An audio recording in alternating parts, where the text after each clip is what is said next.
Your thoughts are not merely fleeting whispers in the mind, but architects of neural pathways, each positive thought laying another stone in the foundation of a happier, more resilient brain.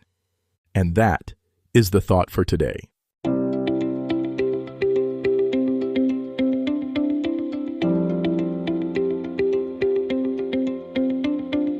Welcome to 7 Good Minutes. I'm Clyde Lee Dennis. Thanks for joining me for what I believe will be 7 of the most enriching minutes of your day. In today's episode of 7 Good Minutes, we talk about the science behind how positive thoughts create real happiness. Enjoy!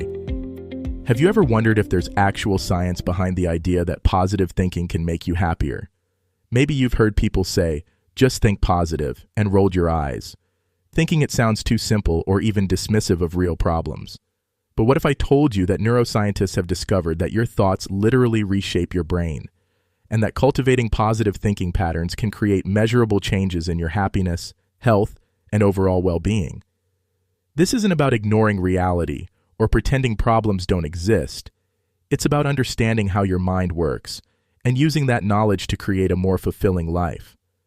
By the end of this episode, you'll understand the fascinating science behind how positive thoughts affect your brain and body, why this matters for your happiness, and practical ways to harness this knowledge to improve your daily experience of life.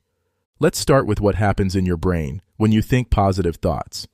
Neuroscientists have discovered that positive thinking activates the prefrontal cortex, the part of your brain responsible for executive function, decision-making, and emotional regulation. When you focus on positive thoughts, your brain releases neurotransmitters like dopamine, serotonin, and endorphins, the same chemicals that antidepressant medications are designed to increase. But here's where it gets really interesting. Your brain has something called neuroplasticity, which means it's constantly rewiring itself based on your thoughts and experiences.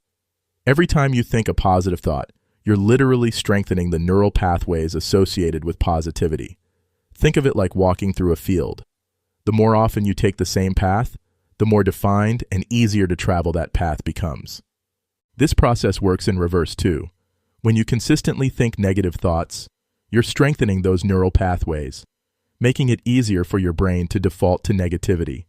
This is why some people seem naturally optimistic, while others tend toward pessimism. It's often the result of years of mental conditioning that has shaped their brain's default patterns. Research has shown that people who practice positive thinking experience measurable improvements in their physical health. Studies have found that optimistic people have stronger immune systems, lower rates of cardiovascular disease, and even longer lifespans. One famous study followed participants for over 30 years and found that the most optimistic individuals lived an average of 11 to 15% longer than their pessimistic counterparts. The science also reveals that positive thoughts don't just make you feel good, they actually expand your awareness and creativity.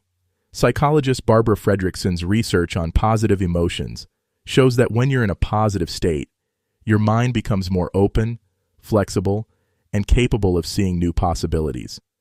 Negative emotions, while important for survival, tend to narrow your focus and limit your options. This is called the broaden and build theory. Positive emotions broaden your awareness and build your psychological resources, things like resilience, creativity, social connections, and problem-solving abilities. These resources then help you handle future challenges more effectively, creating an upward spiral of well-being. But let's address an important point.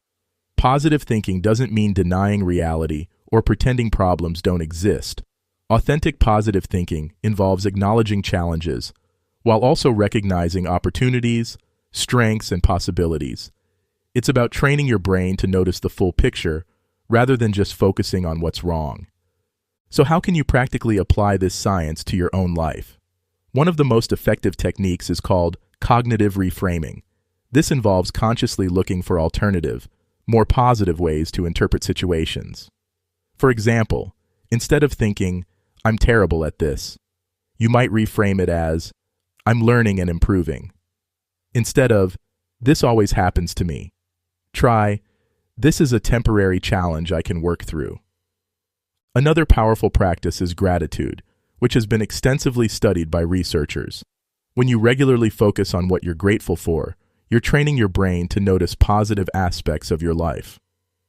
Brain scans show that gratitude activates the same reward pathways as receiving money or experiencing other pleasures, but the effects last longer and don't diminish with repetition.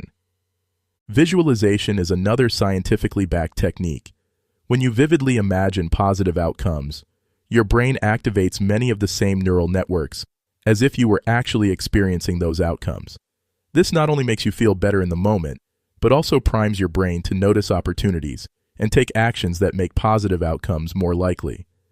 The practice of loving-kindness meditation has been shown to increase positive emotions and social connectedness, while reducing implicit bias and increasing empathy.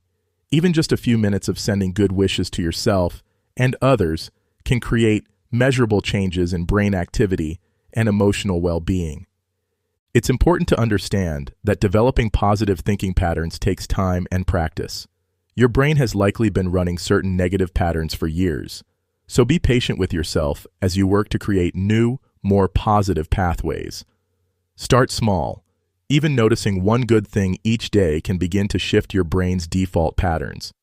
Pay attention to your inner dialogue throughout the day. Many of us have a running commentary in our heads that's far more negative than we realize. When you catch yourself in negative self-talk, gently redirect your thoughts towards something more balanced or positive. This isn't about forcing fake positivity, but about giving your brain more balanced information to work with. Surround yourself with positive influences when possible. The people you spend time with, the media you consume, and the environments you're in all influence your thought patterns. While you can't control everything, you can make conscious choices about what you expose your mind to regularly. Practice the 3 good things exercise that positive psychology researchers have found to be remarkably effective. Each evening, write down 3 things that went well during your day and why you think they happened. This simple practice trains your brain to notice and remember positive experiences, gradually shifting your default focus. Remember that positive thinking is a skill, not a personality trait. Some people may seem naturally optimistic, but research shows that anyone can learn to think more positively with practice. It's like learning to play an instrument or developing physical fitness. It requires consistent effort, but the results are worth it. The science is clear. Your thoughts have real, measurable effects on your brain, your body, and your life experience. When you understand how positive thinking works at a neurological level, it becomes less about wishful thinking and more about practical brain training. You're not just trying to feel better, you're literally rewiring your brain for greater happiness, resilience, and well-being. This doesn't mean you should never have negative thoughts or that you should ignore real problems. It means developing the ability to think more flexibly, to see possibilities alongside challenges, and to train your brain to default toward hope rather than despair. The science shows that this isn't just possible. It's one of the most powerful things you can do for your overall well-being. That does it for today's episode of 7 Good Minutes.